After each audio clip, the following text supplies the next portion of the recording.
warahmatullahi wabarakatuh. Halo teman-teman semuanya, balik lagi di channelnya Kanayla. So, hari ini kita bakal ngebahas lanjutan dari video kemarin. Kalau di video kemarin kita ngebahas tentang diagram pencar, nah kali ini kita bakal ngebahas soal regresi linear. Nah, teman-teman penasaran? Mari kita langsung aja ke pembahasan videonya ya. Let's go. Nah, oke teman-teman, di sini yang pertama kita bakal ngebahas tentang apa itu regresi linear. Nah, mari kita bahas di next slide.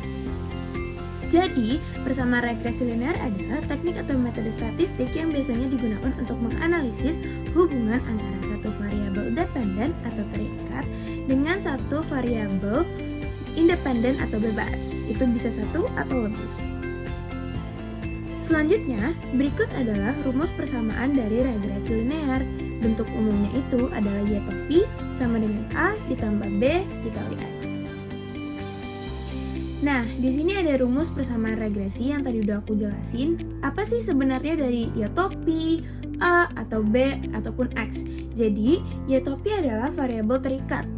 Sama dengan A itu adalah konstanta, ditambah B itu adalah konstanta juga, dan X itu adalah variabel bebas.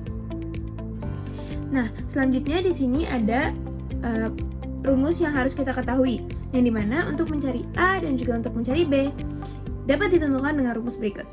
Rumusnya adalah B sama dengan N atau jumlah data kali dengan sigma N X dikali Y dikurang dalam kurung sigma X dikali sigma Y dibagi dengan jumlah data kembali yaitu N dikali sigma X kuadrat dikurang dalam kurung sigma X pangkat 2. Nah, untuk mencari A-nya itu adalah dengan Y bar dikurang B dikali X bar. Nah, gimana sih cara kita untuk mencari Y bar dan juga X bar? Itu adalah rata-rata dari jumlah data.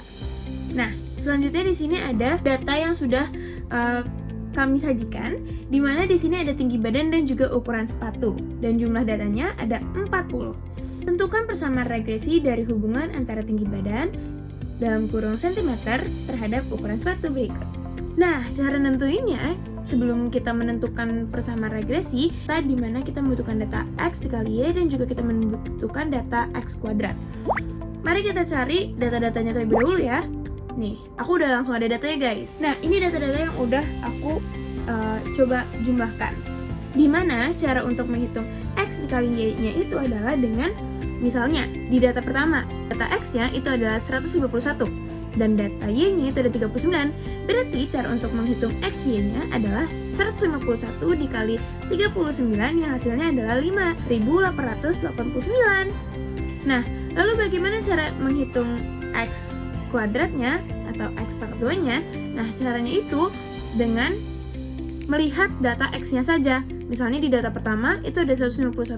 Berarti cara kita untuk menghitungnya itu dengan 151 dikali 151 sama dengan 22.801. Nah, begitu pula kalian untuk menghitung data-data berikutnya.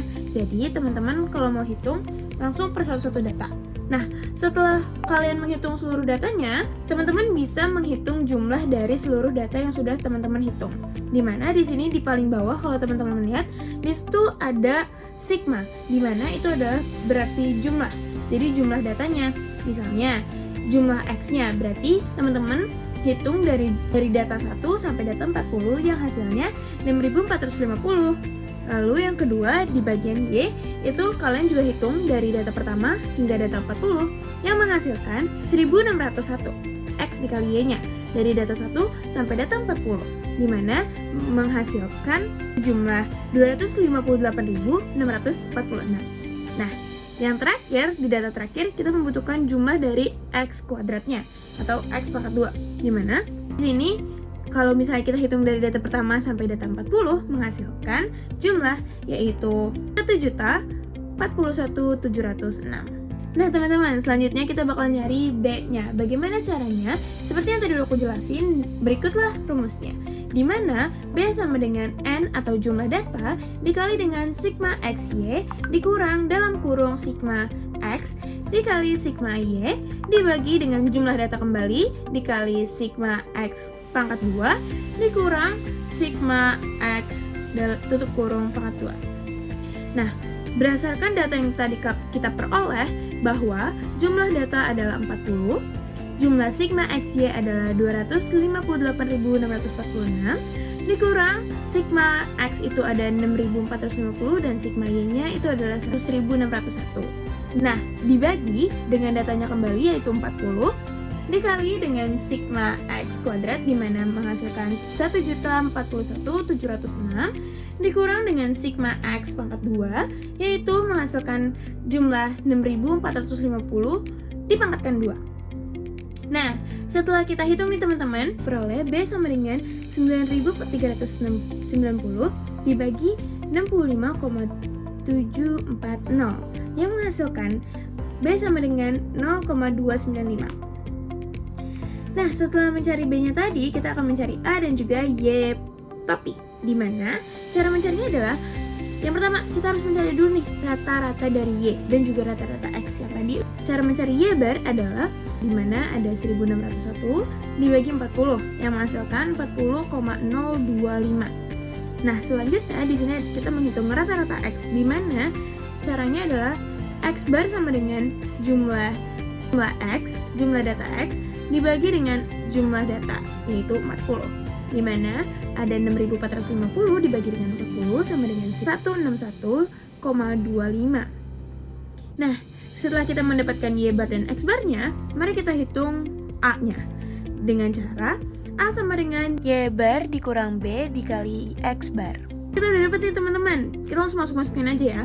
Nah, tadi Y barnya adalah 40,025 dikurang ini itu sama dengan 0,295 dikali 161,25 yang menghasilkan 4A sama dengan minus 7,544. Maka Y topinya sama dengan A ditambah BX, yaitu A nya adalah minus 7,544 ditambah B nya itu adalah 0,295X. Nah, oke teman-teman, di sini kita punya soal selanjutnya di mana jika tinggi badan peserta didik adalah 175 cm, berapakah ukuran sepatunya? Nah, cara menghitungnya tuh gampang ya teman-teman. Kita bisa lihat dari rumus yang sudah tadi kita tentukan di mana Y topi sama dengan A ditambah BX sama dengan minus 7,544 ditambah 0,295X. Nah, cara menghitungnya, data yang harus kita hitung itu dimasukkan ke dalam nilai X di mana menjadi minus 7,544 ditambah 0,295 dikali 175. Hasilnya itu adalah minus 44,081 yang kita buletin jadi 44. Nah, jadi kesimpulannya, jika seseorang memiliki tinggi badan 175 cm, maka ukuran sepatunya bisa diprediksi dari persamaan regresi yang sudah kita hitung adalah nomor 44. Nah, selanjutnya kita akan ngebahas best fit. Sebenarnya apa sih hubungannya dengan best fit? Jadi best fit adalah garis yang paling sesuai dengan data pada grafik. Biasanya digunakan dalam analisis regresi. Dan garis ini meminimalkan jarak antara titik-titik data dengan garis sehingga dapat menggambarkan hubungan terbaik antara variabel-variabel tersebut. Ini adalah contoh best fit dari data yang tadi kita sudah hitung, di mana best fitnya ada di sebelah sini dan sebelah sini.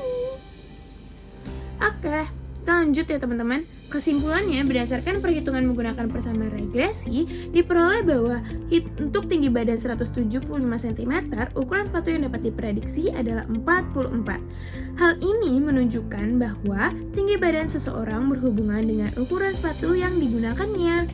Nah teman-teman, tadi kita udah belajar banyak banget. Nah sekarang kita bakal masuk ke dalam kuisnya biar teman-teman makin paham tentang materi yang aku sampaikan tadi. Oke? Nah, di sini ada kuis di mana berdasarkan analisis data ditemukan hubungan antara tinggi badan X dan ukuran sepatu Y dapat dijelaskan oleh persamaan regresi berikut, yaitu adalah Y topi sama dengan minus 7,54 ditambah 0,295X. Analisis dan tentukan apakah setiap pernyataan di bawah ini benar atau salah. Nah, teman-teman bisa langsung komen aja di bawah tentang jawaban di kuis ini.